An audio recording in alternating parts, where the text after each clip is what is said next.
সাবুদানার এই রেসিপি একবার খেলে বারবার খেতে ইচ্ছে করবে। সাবুদানা দিয়ে যে এত সুন্দর একটা মিষ্টি বানানো যায় এটা কিন্তু না দেখলে বিশ্বাসই করতে পারবেন না। এর জন্য নিয়ে নিচ্ছি 150 গ্রাম ছোট দানার সাবু। চাইলে আপনারা বড় দানাও নিতে পারেন, তাহলে বেশিক্ষণ ভিজিয়ে রাখতে হবে, আর ছোট দানাটা নিলে কম সময় ভিজিয়ে রাখলেই চলবে। এই ছোট দানার 150 গ্রাম সাবুটাকে প্রথমে ভালো করে জল দিয়ে ধুয়ে পরিষ্কার করে নেব। 1 থেকে 2 বার ধুয়ে নেব জল দিয়ে ভালো করে, যে কার্ডসটা থাকে সেটা যাতে বেরিয়ে যায় সেই জন্য। তারপর ভালো করে ধুয়ে নেওয়ার পর এতে দিয়ে দেব ফুটন্ত গরম জল। 150 গ্রাম সাবু যেই বাটির 1 বাটি হয়েছিল সেই বাটিরই পরিমাপ করে হাফ বাটি মতো ফুটন্ত গরম জলে এই সাবুটা ভিজিয়ে রাখতে হবে। ঈষৎ উষ্ণ গরম জল কিন্তু নয়, বেশ ভালো করেই গরম জলটাকে ফুটিয়ে নিয়েছি। সেই জলটা দিয়ে এবার ভিজিয়ে রাখছি। খুব বেশি জল দেওয়ার প্রয়োজন নেই, তাতে করে কিন্তু একেবারে ল্যাদল্যাদে বা হয়ে যাবে, ক্যাতক্যাত করবে। কিন্তু এইভাবে যদি অল্প জলে 1 বাটি সাবুতে হাফ বাটি জল দিয়ে ভিজিয়ে রাখা যায় 15 থেকে 30 মিনিট, তাহলে কিন্তু খুব সুন্দর একটা কনসিস্টেন্সি আসবে, পাতলা হবে না। এটা মাখবার সময় দেখুন সাবুটা কিন্তু গলে গলেও গিয়েছে, অথচ শুকনো হয়ে গিয়েছে। ঠিক এরকমই কিন্তু দরকার। এবার এটাকে মেখে নেব ভালো করে হাতের সাহায্যে। এই জন্যই গরম জলটা দেওয়া, তাতে করে সাবুগুলো খুব সুন্দরভাবে গলে যাবে। দেখুন কত সুন্দর মাখা যাচ্ছে। এবার এইভাবে সাবুটাকে মাখতে মাখতে এর মধ্যে দিয়ে দেব চিনির গুঁড়ো আর গুঁড়ো দুধ।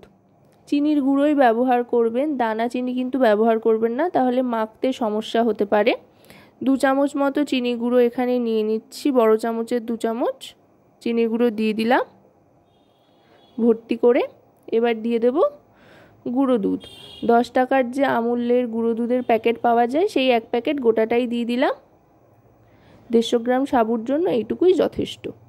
এবার সবটা ভালো করে মেখে নেব। এতে কিন্তু আর কোনো রকমের জলের ব্যবহার হবে না। আর প্রথমে মেখে নেওয়ার পর একটু চিটচিটে একটা ব্যাপার থাকবে, তাতে কোনো সমস্যা নেই। আস্তে আস্তে মেখে নেওয়ার পর এটার থেকে একটা মণ্ড তৈরি করে নেব। চিটচিটে ব্যাপার থাকলেও প্রথম দিকটায়, তারপরে আস্তে আস্তে কিন্তু বাতাসের সংস্পর্শে এটা শক্ত হয়ে আসতে আরম্ভ করবে। এবার মেখে নিয়ে এখান থেকে ছোট ছোট বলের আকারে লেচি কেটে নেব। এইভাবে লেচি তৈরি করে নিচ্ছি হাতে ঘি মাখিয়ে, তাতে করে গোল পাকাতে সুবিধা হবে। প্রথমে একটু নরম নরম মনে হতে পারে ভেঙে যাচ্ছে বা আকৃতিটা নষ্ট হয়ে যাচ্ছে, তাই একটার সাথে একটা যাতে না লাগে সেদিকে লক্ষ্য রেখে থালায় আলতো করে রেখে দিচ্ছি। একটু রাখতে রাখতেই কিন্তু শুকিয়ে যাবে ওপরের অংশটা, তাতে করে আর কোনো সমস্যা থাকবে না। এবার যেটা করব, এগুলো তো তৈরি হয়ে গিয়েছে। কড়াইতে ঘি গরম করে নিয়েছি, 1 চামচ মতো ঘি দিয়েছি, ছোট চামচের 1 চামচ, খুব বেশি ঘিয়ের প্রয়োজন নেই। তাতে এলাচ গুঁড়ো দিয়ে দিয়েছি, সুন্দর একটা গন্ধ ছাড়বে তার জন্য। তারপর দিয়ে দিচ্ছি দুধ। এখানে হাফ লিটার দুধ নিয়ে নিয়েছি। একবার ফুটিয়ে দুধটাকে একটু ঘন করে নিয়ে তারপর এই দুধটা দিয়েছি। এবার এই দুধটাকে ভালো করে ফুটিয়ে নেব, ফুটিয়ে একটু ঘন করে নেব। 1 থেকে 2 বার বলক ওঠা পর্যন্ত কিন্তু অপেক্ষা করতে হবে। দেখুন বলক কিন্তু আসতে আরম্ভ করেছে।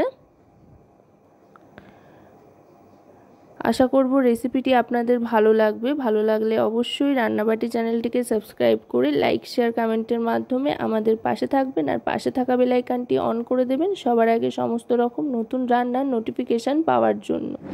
এবার দিয়ে দিলাম গুঁড়ো চিনি।